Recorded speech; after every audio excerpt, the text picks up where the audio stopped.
Hi, I'm your host, Steve Turney. And I'm Brandon Triola. And today on The Boost, we're talking about mental health, being a creative professional, hearing weird voices, and how to actually achieve abundant success in the face of the age of artificial intelligence. I think this sets the record for the longest Boost episode to date, and it's because we have so much to talk about, and Brandon is such a fascinating guest. Let's go.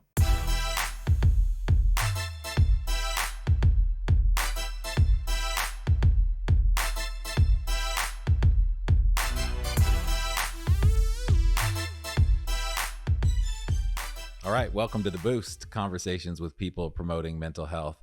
And I'm here with a doozy. I don't know why I said that, but I'm here with an awesome person.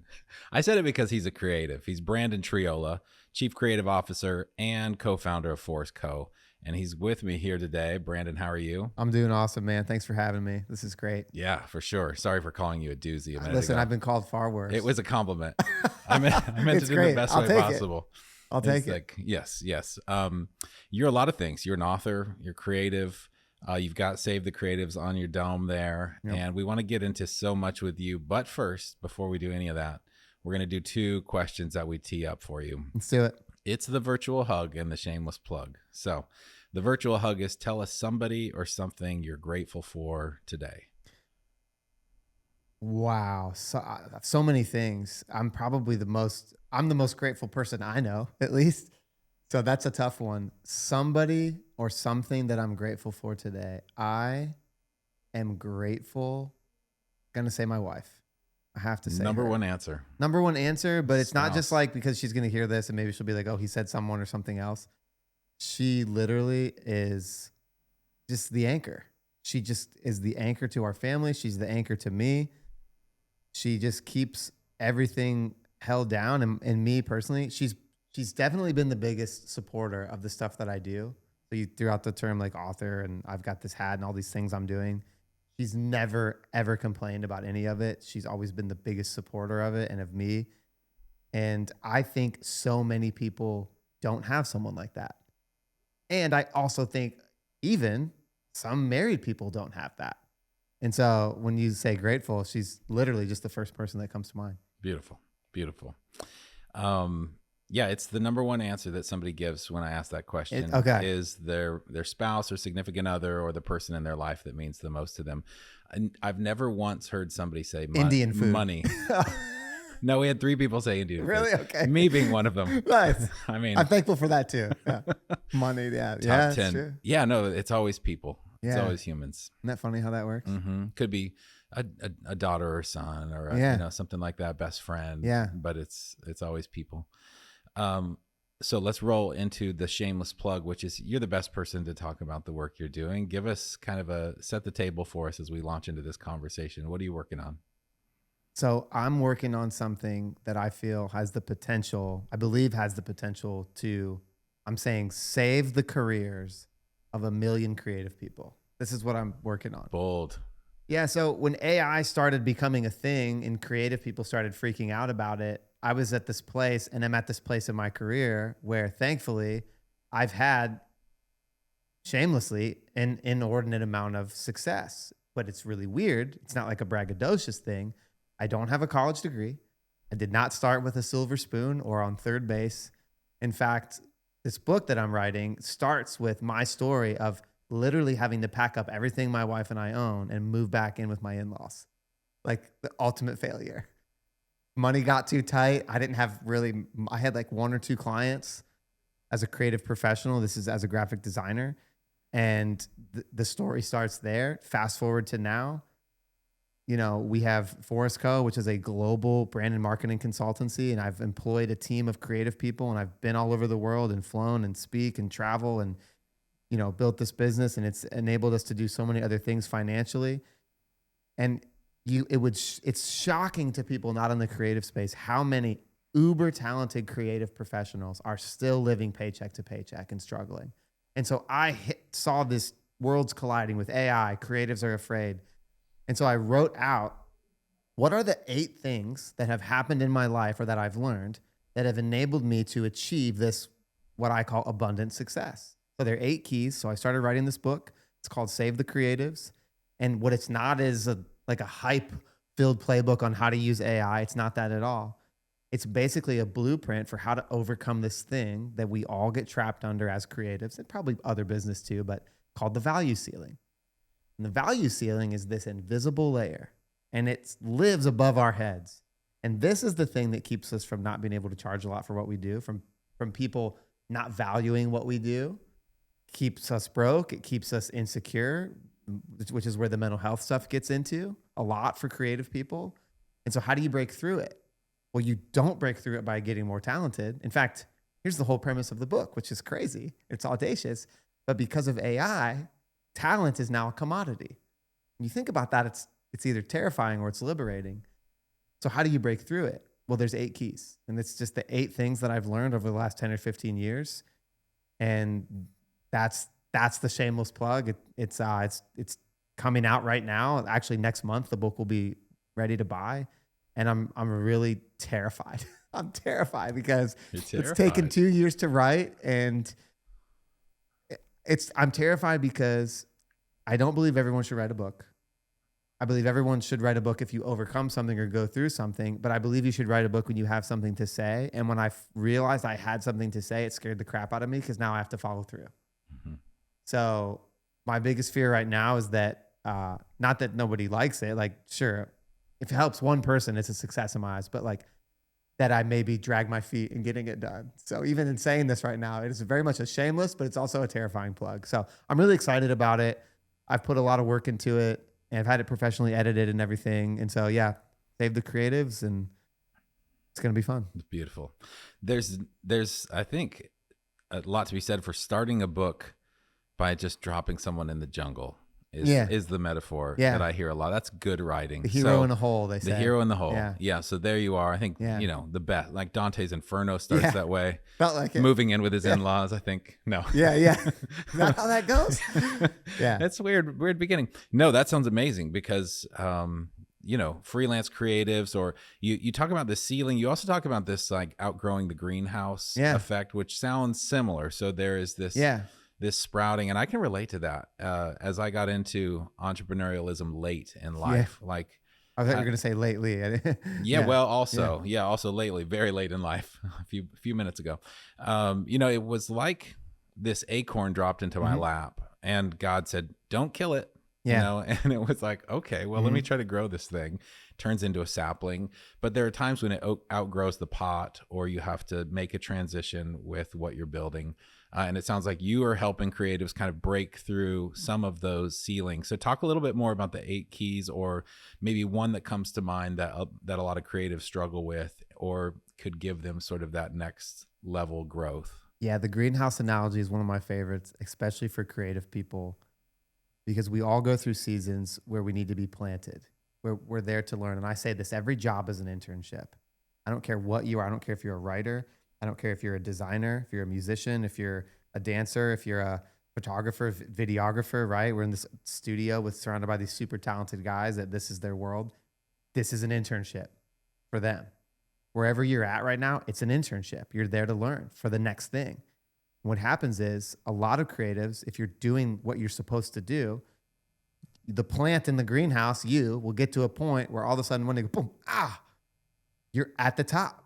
And you have 2 options. This is what we typically see creative people doing. They either break through, go on to do something else, break through, shatter through the glass, or they grow sideways. Mm-hmm. And that's when it starts to get painful. Yeah. Now, you need to know if you're in a season where you're growing sideways or you're breaking through. Sometimes you don't know. Sometimes it feels like maybe I've outgrown the greenhouse. No, sometimes your leaves are just getting pruned. You still have 20 more feet to go. So that's where wisdom comes in. But the greenhouse analogy's just been helpful for me to go, okay, I'm feeling pushed. I'm feeling pressure. Am I outgrowing where I'm at? Is it actually time for me to go on to something bigger and better? Or am I just uncomfortable because I don't like discipline, because I don't like correction, because I don't like feedback, because it's uncomfortable for me to be confident. It's uncomfortable for me to learn how to sell.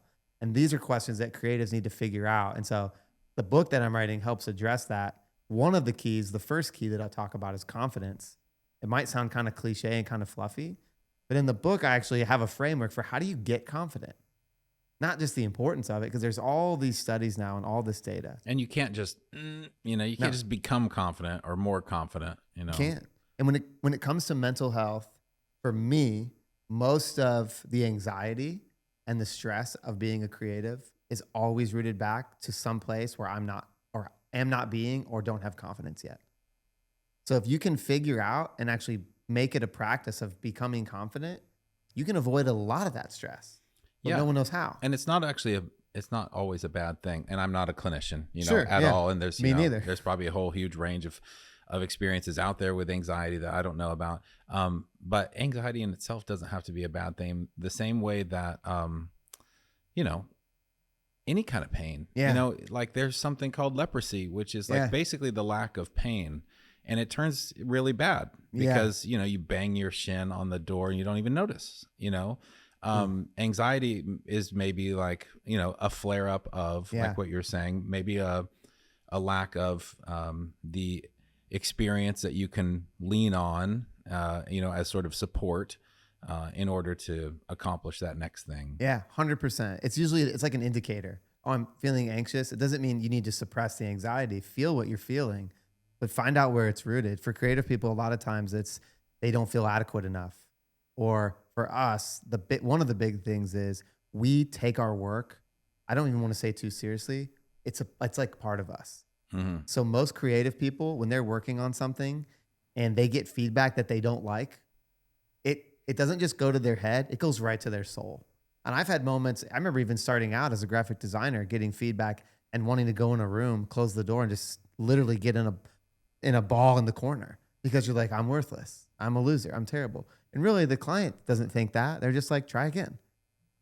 So as creative people, if we can learn how to not take it so interpersonally, our work, Mm-hmm. that is such an amazing way for us Yeah. to overcome some of those feelings. Because it's not that the anxiety is bad, but you don't want to stay there. And there's tools, like you don't have to stay there.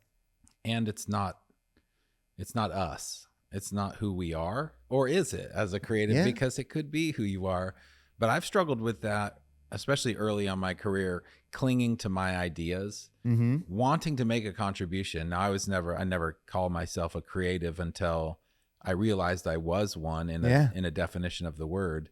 But in meetings with accounts or clients and things, I see people now cling to ideas instead of putting them on the table and saying, there's an idea on the table that we can all look at that is not, my ego isn't clinging to that. That seems to be a huge problem.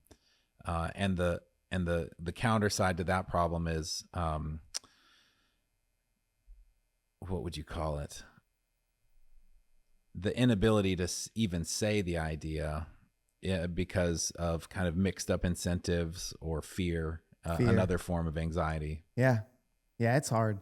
And I think that this is something that AI is only going to amplify for creative people. Because again, now talent is a commodity. So somebody with less experience, less talent can now produce almost the same result. It's not going to be as good, but almost the same result for cheaper and way faster.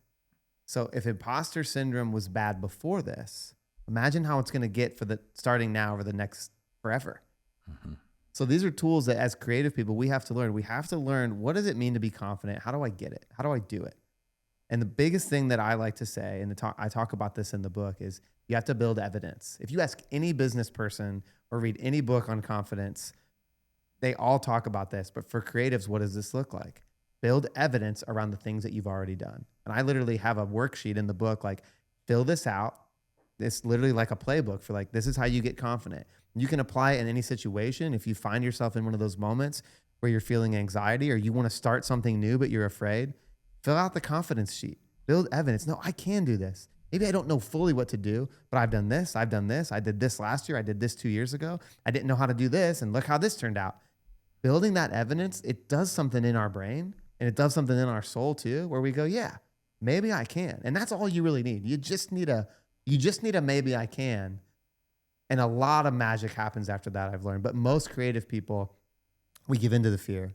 We give into, I can't do this. I don't know. I'm not ready. I can't start a podcast in this cool room and get all these people on here. It's like, I'm sure you had those thoughts, right? Starting this, you What would have happened if you would have given into it? It was not in my room. It was it was not in this room. It Yeah. was in my office with like a $40 USB camera and a microphone, which were my AirPods. Yeah. It was very minimum viable But it worked. product, but it worked to get me down the road. Yeah. But what I had was two people specifically, one who modeled the behavior of starting small and then growing. Melvin Varghese is his name. Awesome. Now he has a beautiful setup and amazing cameras and all of that. So I water skied behind him is what I call it. I'll start here and then you'll pull me along with your ideas, kind of this path. And then Kevin Jennings is a person who is wildly charismatic and motivational. He's a wonderful coach. And he was like, yeah, man, like you should start, Yeah. And he just gave me that boost of confidence, pointing to experiences he had working with me. It's amazing. And so he probably helped me fill out that confidence worksheet a little bit. Yeah, I love that. It's funny, like even creative people, most of us are one person away, just one person from believing in us away from just doing something amazing. And one of the reasons why creative people, I believe, and this resonates with me too, like it's part of my story. One of the reasons why we struggle with things like anxiety, stress, other mental illness is there's actually data to back this up. It's isolation. We're just used to doing things on our own and going through our career on our own. And unbelievable things happen when you get around a Kevin that's like, you can do this. And for my life and for my career, it's definitely not a look what Brandon's overcome and done. And it's literally been other people showing up and saying, I think you can do this. Mm-hmm. Even my business partner right now, Nate, before we started Forest, him and I met for breakfast. And it was just one of those moments where he looked at me and he was like, I don't know if you realize what you're capable of, but it's so much more than what you're doing.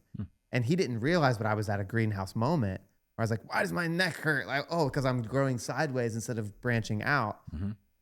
And then COVID hit and it's like, we just branched out together. It was awesome actually. But yeah, every creative person is one person away from, having one person believing in them away from doing unbelievable things. Mm-hmm.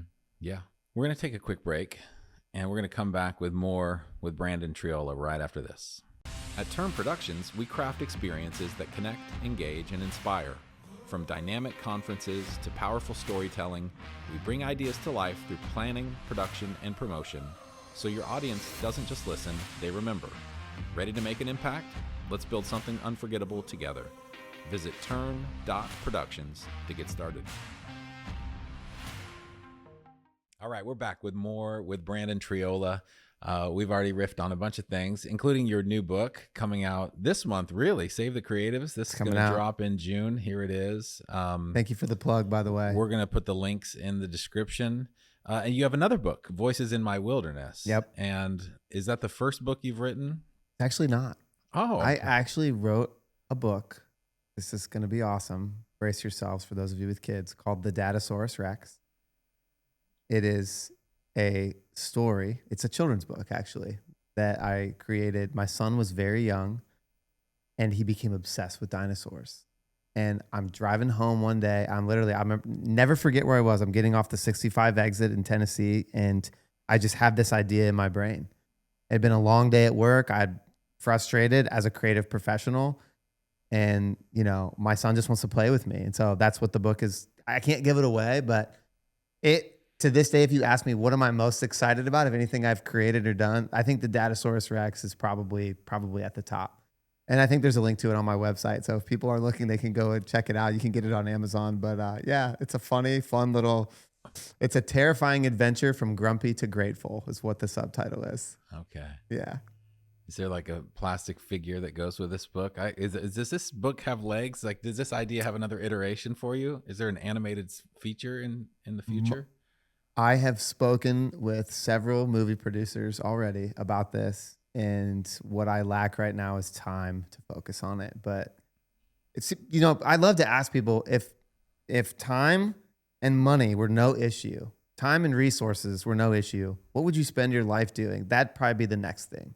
I would probably figure out whatever it takes to get that turned into like a short film, a 20-minute movie or something like that. Why?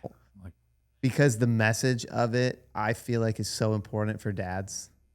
So the whole plot of the book, and I could talk about it here, but if you are a dad of boys or small kids, you should get the book. But the whole plot of the book is, at some point, the creative imagination that we're born with is ground out of us. And our imagination, our ability to see something that doesn't exist, create it. Think of a podcast the world doesn't have. This is a thing that needs talked about. And I'll use the word manifest, whatever, but manifest it, bring it to life, do it, put it out there. That's a creative act that starts in your imagination. And that's why this is a rare thing that you're doing, because that dies in a lot of men. And we come home from work and we're grumpy, but how do you get that back? You get it back by playing with your kids, because everything's new to them. And if you'll get down on the floor with them and play Lego with them, you will find yourself rediscovering the secret power that you've always had. And ironically, in the process, that's actually how we build relationship. Your daughter's into horses. You connect with your daughter over being into horses better than you do just sitting down and telling your daughter how she should think about her life. You know what I mean? It's by being interested in what she's interested in that connection is forged. And it's not that you probably like horses too, but it's like, that's where you literally connect with her on a deeper level. And all these things happen. So that's what the book is about. It's about a dad that comes home and he's grumpy and his son just wants to play and he's ignoring him and he's just staring at his phone. And his son's like, Dad, let's play. And all of a sudden the dad puts the phone down and he looks up and he's in the jungle and he's being chased by something. And he chases him through a log and through a stream and he finds himself hiding. Then he remembers when he was little, he had this secret power. And he imagines himself as an astronaut, as a cowboy. And then all of a sudden the dad bursts out of this hiding place and he turns into the Datasaurus Rex.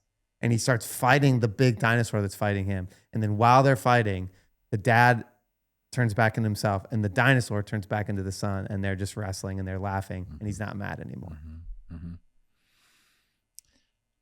I have so much to say about that. That's beautiful, man. That really is. It's a book. Beautiful. It's 2 kids, 4 dads. That's why I say. Yeah. There's a lot in there. So much. Thanks for asking that question. Yeah. I'm not like a horse person. I did not grow up like equestrian lifestyle. I've never worn those boots per se. But when my daughter, who is now, she's turning 10, she's 10 when this drops. Wow. Yeah, it's amazing. But when she came into the world, there's a couple like things I remember. One was she's our first and only child. I think as far as that goes, I did not know what to do. And time passed so slowly. Yeah. Like 5 minutes, I would find myself mildly rocking myself as a nervous, like self-soothing. What do I do with this baby? Yeah. I just didn't grow up around him. I was the youngest of 4, so I never had like baby in my life anywhere. Why didn't anyone prepare me for this? No one prepared me for this. And, but then over the next few years, the muse definitely visited me through the open imaginative play with my daughter. Yeah. And I got into this thing of creating hip hop parodies for kids that were clean. This is amazing. It was wild. You got to share a clip. Yeah, it was this thing. And people like, what are you doing? Yeah. But it was tapping back into the child in me that was still there, but was hyper suppressed. And do you like stand-up comedy? Oh yeah. Love it. So I was on the plane coming back from Seattle the other day and I watched the stand-up special with James Acaster. Do you know who he is? Not off the top of my head. Okay. Got to check it out for Daddy Source, because it's hand in hand. And he basically does this thing in the round where he invites hecklers to heckle him at his show. And he goes through this whole thing about how most of his life was not realizing he was protecting 4-year-old James and 5-year-old James behind him, and the whole process that he goes through. And then he gets to the end of the show, and I don't want to, I'm not spoiling it by saying, he says to the audience, you all acted the same way that you would have acted anyway. And it's a beautiful hour. I would totally. Yeah, I'll have to check it out. You have to put the link in the on this. I'll For this put the episode. Yeah. put the link to Daddy Saurus. Yeah. Rex. Yeah. Do you have the muse? Do you like Art of War or War of Art rather, Pressfield? Do you have the muse drop into your life? It drops in with my kids.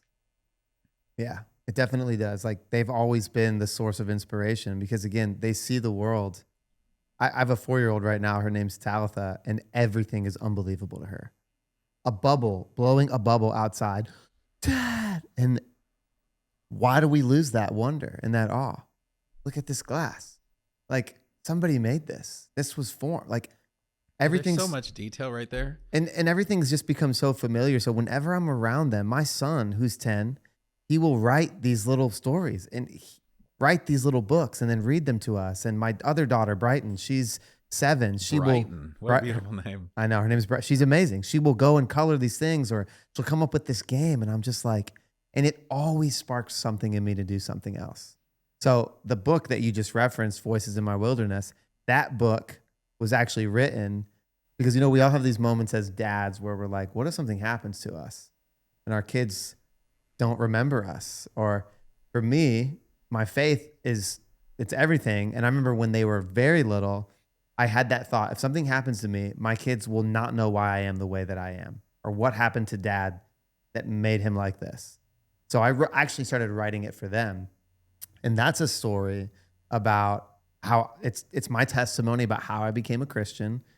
And it's not your typical mom and dad told me to go to church growing up and all this stuff. It's actually a crazy mental health story. When I was 17, turning 18, I was diagnosed with 2, not 1. 1 would be enough, but 2 incurable mental illnesses. I was diagnosed with severe manic depression and bipolar disorder. And in one day, I was diagnosed with these 2 things and handed 2 prescriptions of medicine and essentially said, keep us posted. Don't forget to take these.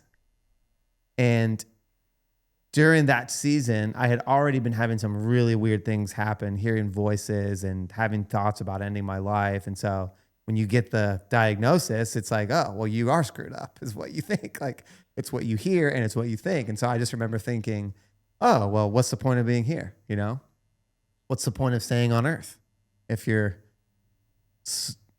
flawed beyond repair? And that's the definition of shame. It's basically flawed beyond repair. There's nothing can be done for you. And so I'm like, well, I'm not taking this medicine. Like, what's the point? This is only going to turn me into a shell of myself. And I'm 17 years old. And while all my friends are going off to college, now I'm basically just, I have the proof that all the things that I've been hearing for the last year and a half are actually true, and I'm useless and worthless. So my story is I just decided like I'm going to hit the off switch, as many do. And in fact, there's a statistic and it's grown now, but at one time it was every 15 minutes, several thousand people between the ages of 15 and 24 will try to take their life, which is crazy when you think about it. Every 15 minutes. And this was years ago. This was the stat. I'm sure it's probably more now, which is awful that it is. But that was where I was at as an 18-year-old kid with his whole life in front of him. And so my journey into becoming a Christian wasn't someone invited me to church and I was convinced mentally. It was at the moment when I was about to end my life, I actually heard God's voice speak to me and literally speak to me and stop me from ending my life. But it wasn't just the voice that I heard. In this moment when I heard God's voice, first of all, I knew it was him for some reason. I didn't know him, but I knew it was him, which is still, I can't explain that. But I knew who was speaking to me. And he was basically not forcing me, but giving me an option. Like, let him be the one that loves me or do what I'm doing. And I remember like, well, I don't have anything else to lose. So in this moment when I'm hearing God speak to me and he's actually asking if I will let him be the one that loves me, I'm saying out loud, yes, I feel this, I call it like a blast of light, hit me, go all the way through me. I'm crying and I'm laughing at the same time, which is unexplainable. I don't know how that works still. And up until this point, I have been hearing these voices, having these suicidal thoughts for almost 2 years at this point. Instantly gone. Like Instantly, the next day, woke up, didn't feel lighter. I felt heavier. It was unexplainable. I remember going through the whole first day after that and not, being shocked that I wasn't sad. Like I didn't feel depressed anymore. And so I actually went and told my mom. She got worried because my mom, who's awesome. So mental illness runs in my family. I have a cousin and an uncle that killed themselves. So she went, oh no, this is common. So we go back to the psychiatrist again, the medical psychiatrist. They run all the tests on me. And he comes out with his clipboard and he's like, I don't know how to explain this, but you seem to have been cured. He used the word cured. I'll never forget that. He didn't say healed. He said cured. And he said, but with these diseases that you have, these symptoms can lay dormant for like 6 months at a time. So just, if anything happens again, just come back and we'll get you back on the medicine, which I never took, by the way. I never took a single dose of what they gave me. And this was in 2006.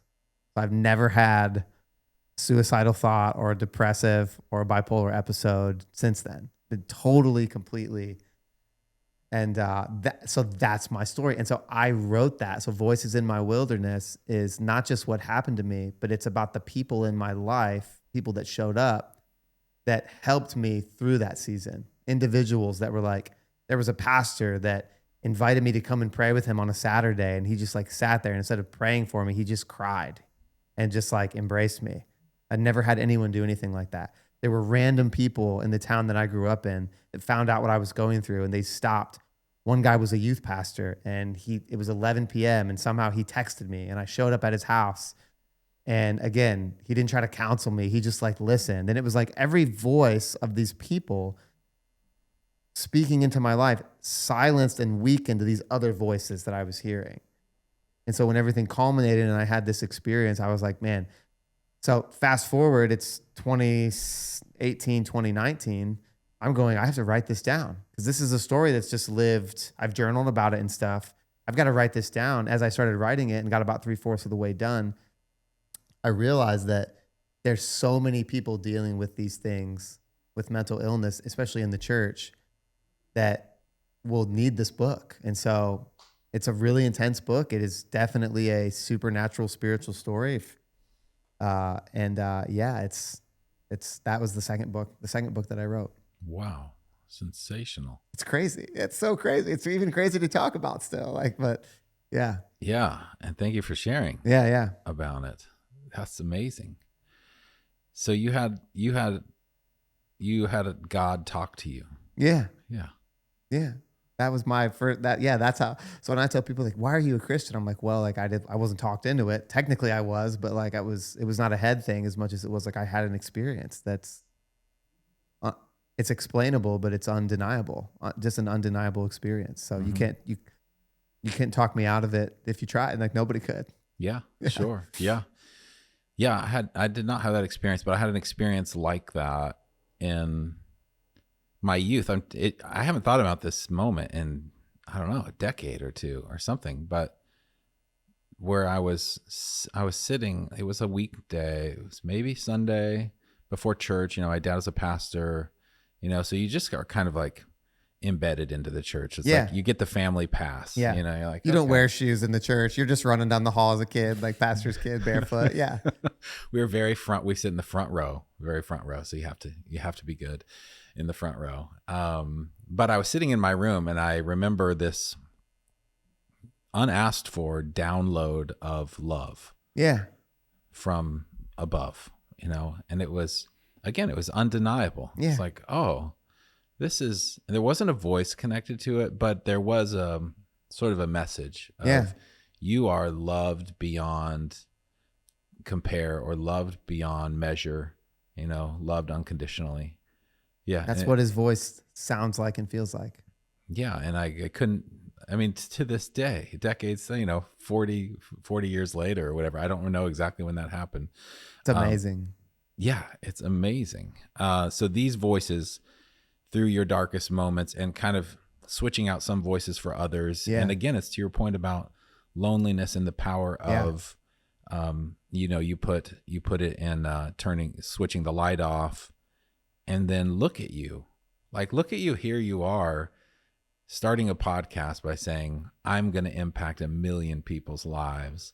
When I went to therapy, I had this question in my head once I started to be able to look inside at all Yeah. and see the absolute Yeah. shithole that Yeah. that is, Yeah. you know, in my life. And I had this question from this book. It was, what if this is all my fault? Which was just a way for me to get around victimhood and saying, what if I did create all of these problems, you know? And that led me into looking inside. And, you know, Carl Jung is like, the one who looks outside dreams, the one who looked inside awakes. And so this was my awakening process, like early 40s, very common for lots of people, not everybody. And then once I got a little bit of clarity, or a lot of clarity eventually, then I literally took myself off of, not literally, figuratively took myself off of this path I was pressing down, which I called the competitive path. Scarcity, competitive, gotta win, everyone else must lose path. I know that path very well. It's a very well-worn path. Yeah. Back to the fork in the road. And I go down now what I call the creative path, which is creating things of value for people in need. And it's very different. And so I still have imposter syndrome, but my next podcast is going to be called Turning Creative, which is that process, that journey for me off of that competitive pressing road down a road of power, so that now people, even a few years later after that, say, how are you doing all these things? But it's not me, it's flowing through me. And all I do is I download the energy out to people to give them value, and then back up and out so that there is clarity in the pipes. I'm like, you know, I'm the plumbing, I'm the vessel, I'm the internet for the download and the upload. I'm not the thing. And you're not in the competitive place where it's like seek, kill, destroy everybody. Or it's like, oh, everybody has a podcast. And the voice inside you says, well, I shouldn't have a podcast, or I'm not doing something creative. It's like, no, we can all have podcasts. Everybody can. Because look at this conversation.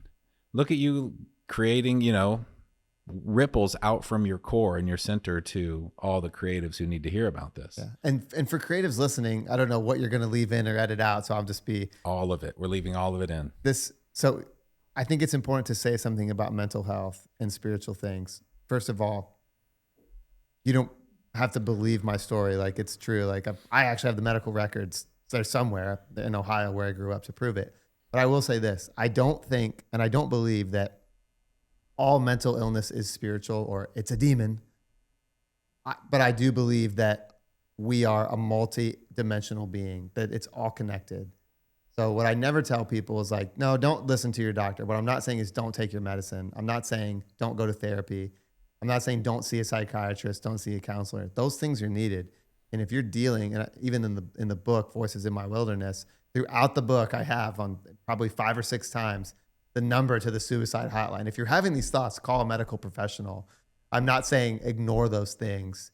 We have to understand, for humans and for creative people, that we're a body, we're a soul, we're a spirit. It's never just one thing. It's never just a chemical imbalance. I believe that for sure. It's also never just a demon or some spiritual thing. It's always you're an interconnected thing, and you need to go talk to a professional. And also, I fully believe if you cry out to the Lord, He can deliver you from it. I mean, if He delivered me, He'll deliver anybody, because He did not do this. He did not wait till I got my life cleaned up to do this. It was like you said, unsolicited. You're in your bedroom and you just get a download. It was like He just said, not you. He looked down at me and said, not this one. I'm not letting this have this one. I'm stepping in. And so I just feel like it's important to say, because I don't want it to come across that like I'm advocating for, oh yeah, don't listen to the medical. No, it's like, it's all connected. We're all connected. So I just have to say that. Yeah. Yeah, that's hard, because we spin a big wheel, you know, and sometimes that wheel lands on childhood pancreatic cancer. It's like, well, is that child's fault? You know, is it the mom's fault for standing in front of the microwave too close? You know, we hear like the craziest, awful most things. random things. Like sometimes the wheel spins on the plane crashed, you know? And so in a quantum kind of way, like it's so complex that I can't get my head around most any of it. But you make this great point. you've made it here in subtle ways, but it's this counterbalance to confidence, which is humility. And even the humility. That's the second key in the book, or that's the third key in the book. The Save the Creatives book. In the creative, in Save the Creatives book. Yes, I stole it from your Instagram account, which is very good, by the way. I love your like video in the car situation, or your daughter looks like a bagel situation, like so cute. I mean, she was just like, she does. She's 9 months old. Everybody, the squidgiest. So, yeah, she does. But your point about humility was great. Even your relationship with is it Nate? Yeah.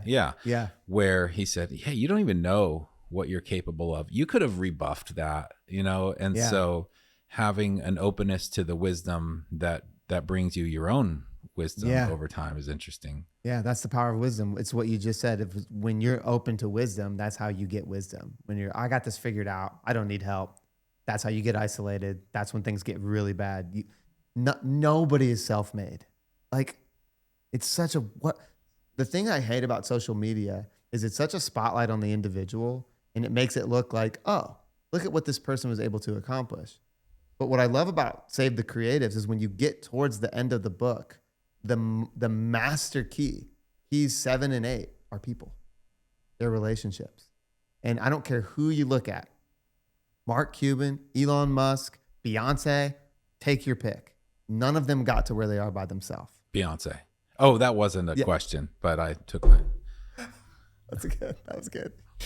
But point remains, even her, like nobody gets to the top of whatever it is just by grinding and figuring out. They all have a team. They all have a mentor. They all have a coach. They all have strategic relationships. Yeah. And that's what creative people, nobody teaches us that. They just teach us if we focus on the creative stuff, we'll figure it out. No. That's a great point, because in my own situation with that, my last couple years has been lessons in letting go. Yeah. Because actually I was like clinging to ego-driven fuel around I'm the best. I'm the very best. I swing between I'm the very best and the very worst, you know? So in those moments of like grandeur where you can fly too close to the sun, it's like, no, actually you should have listened to your father who said, hey, your wings are made of wax. Don't forget, you know? And then, you know, you can swing it the other way too, where sometimes you burn it down and the phoenix rises, and that's what has to happen. Yeah. But the relationships around us that let us release from, again, that idea on the table where somebody else can look at it and say, hey, those corners need to be rounded. And that's what makes the iPhone amazing, you know?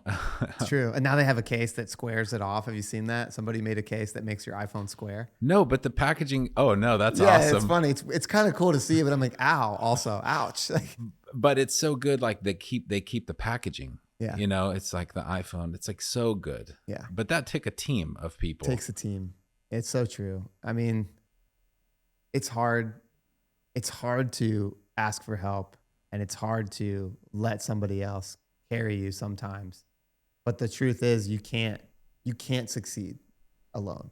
You just can't. You can have a certain measure of it, but that's the value ceiling that I talked about. You will never break through it. If you try to figure it out, you try to get there, if you try to break through it.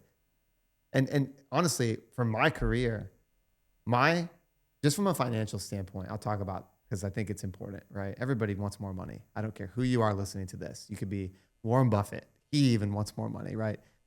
My career, my income multiplied when I got a mentor, almost in less than a year. It 3x'd. And I went, oh my, what? I remember in the moment taking a step back and going, oh, it's because somebody that's been to where I want to get to sees my blind spots before I'm about to hit them, and then gives me the shortcut around it. Yeah.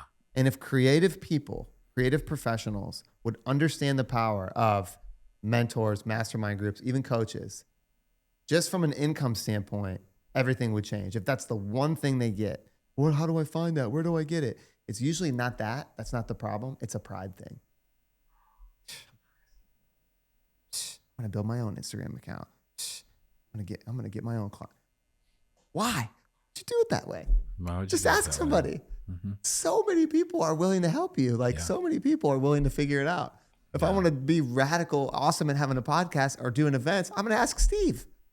What's the Help me Yeah. make a great event. What makes a great event, Steve? You could probably tell me, why would I go figure it out on my own? Like, I could in rattle fact, it I'll off. hire you to do it for me instead of me. Like, Yeah. but why do we do that so many times as not just as creatives, but as humans? We think, I'll just grab my bootstraps and point. No, that's the long way. Like, that's the hard way. So I'm passionate about this because not because I'm great at it, but because I've been so stubborn and had to overcome it. And now I see what a cheat code it is. Just asking for help from somebody. There's so many people are willing to give help. So that's something AI can't do. And that's why why I'm excited about the book, because it's a cheat code. You don't need to be good at AI. You don't even need to be talented to ask for help. You ask for help from the right person, you can have $1 million. So. Yeah, I ate that dog food the other day. I called an accountant. It's like, why am I playing accountant? Yeah. I'm the worst. Like I get math. I'm great at math. I can future cast growth and all of that. But like, why am I trying to build a balance sheet? Yeah. Like somebody can Just do this call in somebody. 5 minutes. Yeah. And they're the best at it. It's so yeah. That's a great word. That's a great point. I want to go into other things with you, but I think, let me check. Oh, we got good time.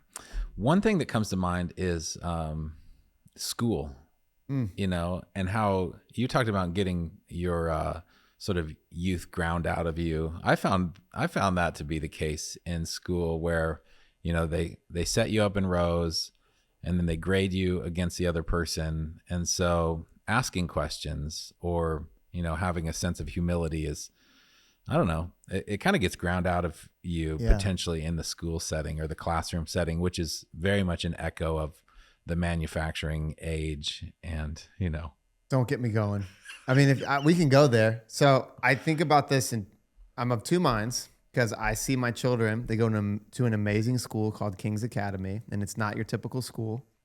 It's technically a private school, but it's in a part of town that is not what you would expect a private school to be. And they focus a lot on scholarshiping a lot of kids from underprivileged communities to be able to go there. So the school is very culturally diverse. Mm-hmm. The teachers are amazing. The teaching styles are different. I'm watching my kids thrive. I'm watching them make friends. I'm watching the teachers see what my kids are great at and nurture it in them and encourage them. And I grew up in a public school in the 90s that was like a prison. So I had a different experience. So I'm of two minds about this because I see how great it can be. But for me, graduated with a 2.3. I was awful at school. I got A's in art. That's it. Shocker. And I got B's in history because it was interesting to me. Mm-hmm. Everything else, D's and C's. And I did not do good at school. There was probably multiple reasons for that. Most of it's probably my fault and not the education system, but I do think that it has something to do with it. I think now, especially for creative people, because that's my world, you can learn a lot of stuff online for no money. So if I were to say like, oh, should I go to a creative institute or something? Well, maybe, but like you could probably learn all that stuff on YouTube for nothing that you need to learn in terms of like the hard skills and stuff like that. School's been commoditized. It's just been commoditized. And I think we're going to see, if we're not already seeing it from a mental health side of it, I think it contributes to the rise in mental health issues, at least in creative people, because now there's not just pressure to get good grades and memorize information. Now there's pressure to get a good job and pay off all the debt. But you can't, because now talent is being commoditized. So it's like, why would I take out a $90,000 loan that I'm going to be paying back for the rest of my life? So I have mixed opinions about it, because I do think there are things that people need to learn. But in terms of creative, I hire creative people all the time. I refer them. I help them get hired. Where you went to college as a creative services professional is almost completely irrelevant. Even if you went to some big design school, show me your work, show me your portfolio. Do you work well with other people? It's all the other intangibles. Mm-hmm. So I'm of two minds about it. And I think that I'm eager to see in the artificial intelligence conversation, how will AI change education? So hopefully that's a good answer. It's a great answer. That's your answer. That's my answer. Yeah. Yeah. Yeah. Yeah, I don't want to like paint a broad brushstroke across all schooling ever. Yeah, it sounds like you're the school I that your hate school, kids if are I'm being in. honest with you. I hate it because my kids are there all day mainly, and I don't get to see them. And I think kids should not be in school for 8 hours. I think kids should be at home. Yeah. They should be outside. They should be getting dirty. They should be coloring at the kitchen table. They should be playing, like I said earlier. It's the person that started Montessori school said that play is the work of the child, and I fully believe that. Yeah. So my wife's going to listen to this and roll her eyes because we talk about this all the time because I hate it, but I love it because I love their school. So yeah, something's got to change, I think. Mm-hmm. Yeah. Yeah. I mean, I think a lot of that is, and this is personal opinion, is, when we moved fully to every adult in the household works, then we have to do something with the kids. The kids have to go somewhere and they can't be at home. They're 7-year-old kid trying to burn the house down, making mac and cheese. So something has to happen. Play is the work of the child. And it's amazing what play turns into over time if you give it the kind of fertile ground to grow and turn into and they need people. Like my kids need to socialize. It's actually good for them. I probably would have flourished in like a homeschool type environment because of my personality. And they thought I had ADD, but don't get me into that. We can talk about that next if you want. I actually have lots of thoughts on creatives being told they have ADD. But my kids, like, they need to socialize. Kids need to be around other kids. So there's got to be some sort of an approach, like the homeschool, the hybrid approach. I think I'm a really big fan of. But again, it's, everybody's different. And honestly, every kid learns different. And I think it depends on the kid too. Mm-hmm. Yeah, it depends on the kid. My family, I was the youngest of 4 kids. And we would play this kind of conversation game around the dinner table. Partly, it was mostly because my other siblings were more verbal and more precocious, so they had more to say, and I was the youngest, and I was just trying to keep up. So we played this game called Favorite Things. It's like, what was your favorite thing of the day? We do that. You do that? We do that every night. Okay. We don't call it that, but we just, what do you call everybody it? Goes around and says, what was your favorite thing today? Yeah. What was your favorite thing today? And mine was almost every time, like coming home from school. Or lunch, one of the two things. Yeah, you and because me, just for me, it didn't set. Now, for some kids, that structure may be beautiful. I was watching 2 entrepreneurs have very different takes on should you build in public or should you build in private.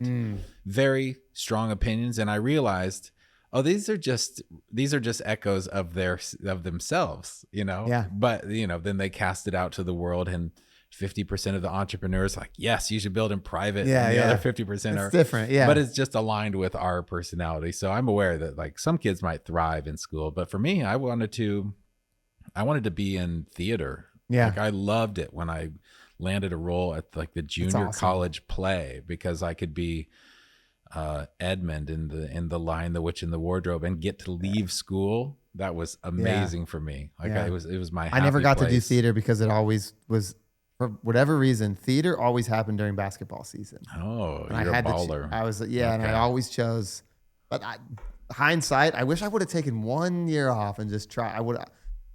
I think I would have loved it, but I never got to. Well, if it's any consolation, I had that same thought. And my brother, who is always dropping wisdom dimes on me, he said, only do theater if there's nothing else in the whole world that you could imagine doing, because talk about the commitment you need it to come from your very core.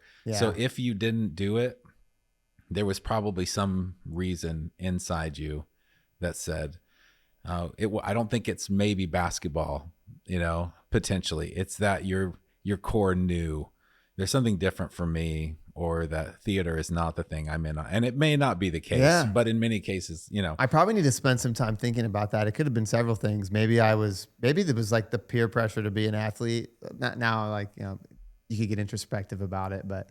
Well, that could be that crushing of your youth. Like, I need to perform in this basketball game more than I need to like tap into my youth or creativity. My friends who all play basketball will laugh at me if I become a theater kid. That was probably part of it too, for sure. Totally. Yeah, totally. Also, why couldn't they just have it set up that I could have done both, right? Like, yeah, that would have been ideal. Yeah. Public school, they're not that efficient. Give them a break, right? Yeah.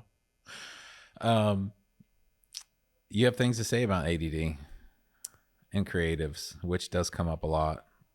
I don't have a lot of things to say about that. I don't have a take on that, but you did reference it earlier. I wanted to I'll tell you the story. circle back to it. Best TED Talk that a creative person could ever listen to is the flagship TED Talk from Sir Ken Robinson. Have you ever seen his TED Talk? Mm-mm. Just Google it. Put a link in this episode. He tells the story about a little girl who was diagnosed with like severe ADHD. The teachers were complaining, she's such a problem. She's such a problem. She never sits still during class. The teacher will be talking and doing her lesson, and this little girl's just fidgeting in the back, up and moving. And it's like, this is really severe. So they take her to all these doctors, whatever, and they end up at a specialist. And the specialist is talking to the mom like this while the daughter's back here playing. And there's music on in the background. And the girl's just back there moving, just swirling. The specialist looks at the mom and she looks at the daughter and she says, "Oh, you don't have a problem. You have a dancer."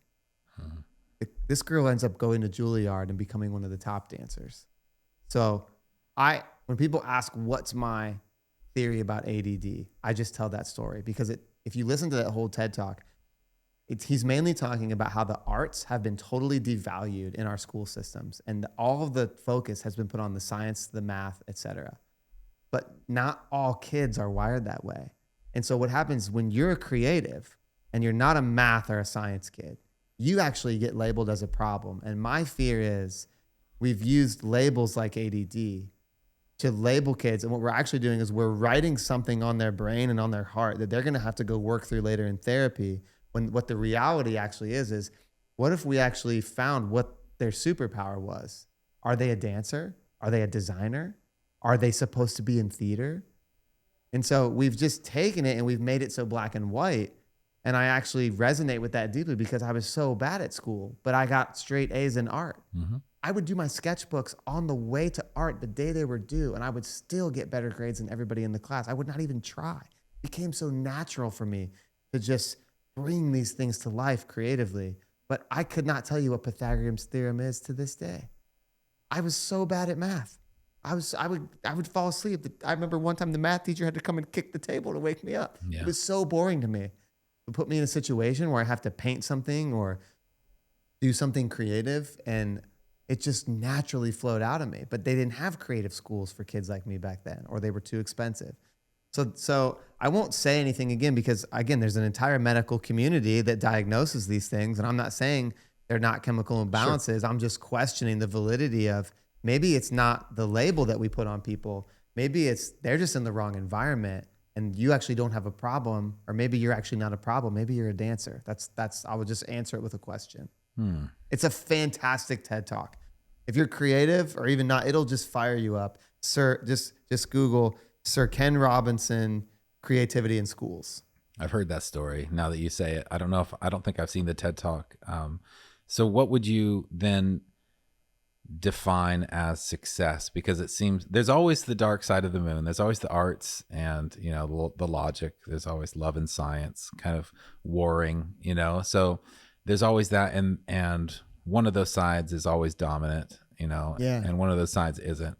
But what would you define as success if you have to say what it is? Because, a lot of the math and science and engineering is driving toward something, but I'll answer it with a question again. In my book, Save the Creatives, before you get into the meat of the book, there's an exercise that everybody goes through, and it's called defining your abundant success. So the book is about abundant success. It's not about like a little bit of success, which you can figure out. Oh man, that question just stumbled right into your book. Man, that was teed up. It's right there. So it's all about abundant success. So I am a person that does everything. You've probably gathered it from my personality. There's no half-assing with me. I'm going all in.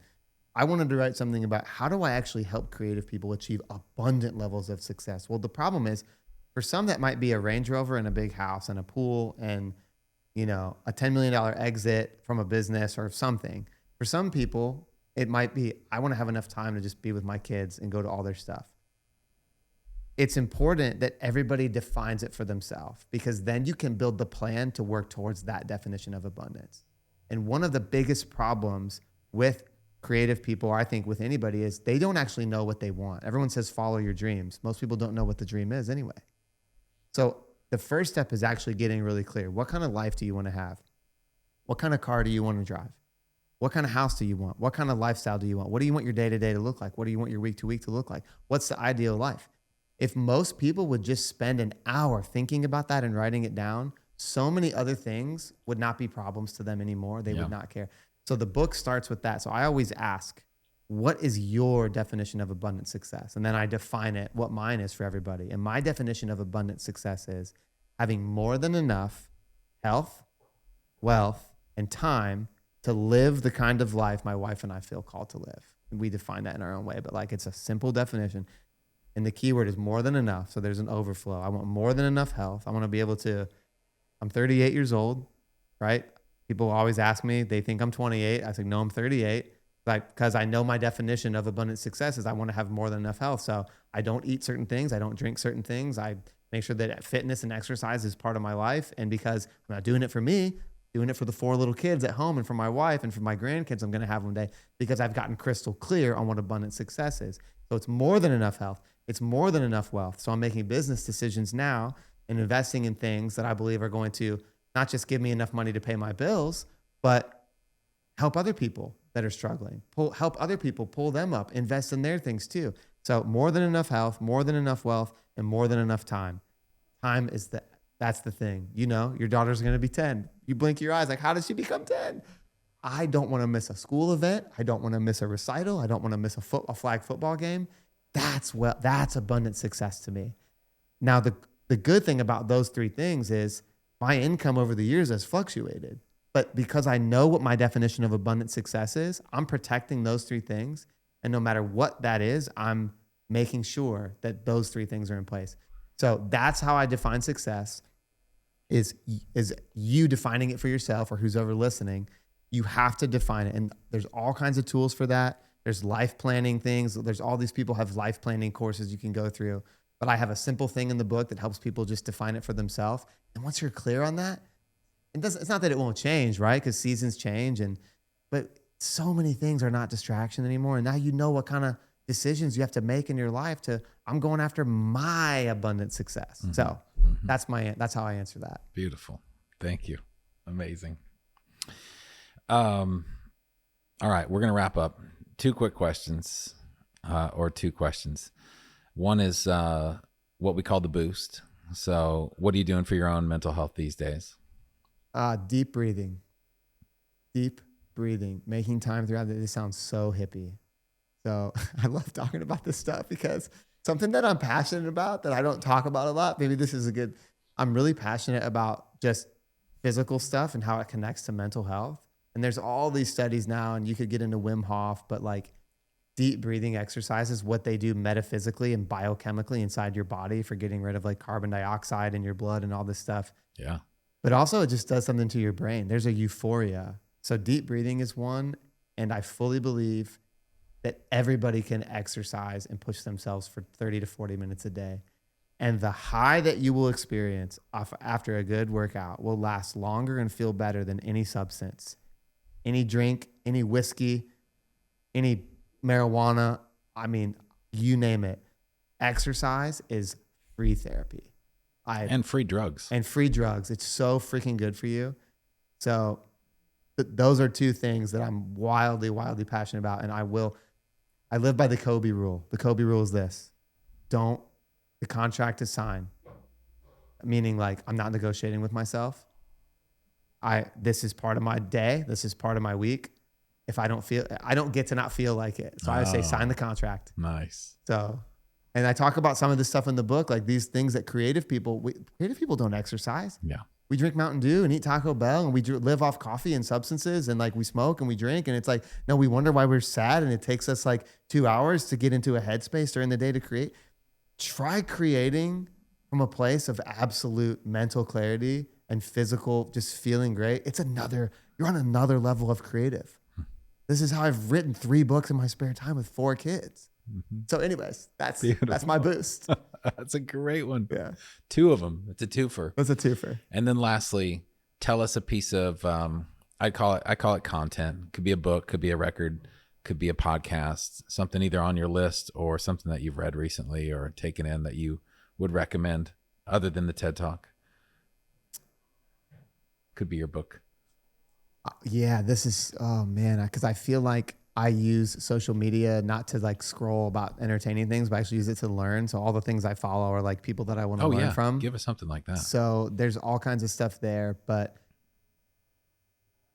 so two things: save the creatives. Go to brandontriola.com/book and just get on the list for that or buy it, depending on when this airs. It might not be available yet. And then another thing that's been really great is I haven't read it yet, but it's on the list. Rick Rubin's book, The Creative Act. Sure. He's got all kinds of videos on there about creating for the sake of what feels good for you, not for the result or the reaction. And in creative services professionals, there's a fine line, right? Because if you're a creative services professional, you're creating for a client or for an employer. That's a different kind of creative act than art. So I always tell everybody, have something that you're doing that's for you. This will keep your soul alive as a creative. It could be anything. It could be write a book like me, have a side project, create an artwork series, have something like that. And listening to Rick Rubin and his content and just the interviews and the videos that he has about that have reignited something even inside of me. And so that's been an awesome boost as well, just to listen through that. I haven't read the book yet, but I'm excited. Nate, my business partner, is reading it. He said it's awesome. It's also a great Audible listen. Have you listened to it? Yes. Oh. And it has Does he do it? Yes. Oh my gosh. And he has these almost like cones, I'd call them, like these, like these just wisdom bombs that he drops in. And then this little gong goes off, boom, and it's just beautiful. It's amazing. So yeah, I fall asleep to it some nights. And you can just pick and choose. You can just like choose your own adventure. Love it. Brandon, thank you so much for being on the show. Yeah, thanks for having me. This is great. All right. Till next time. See you guys.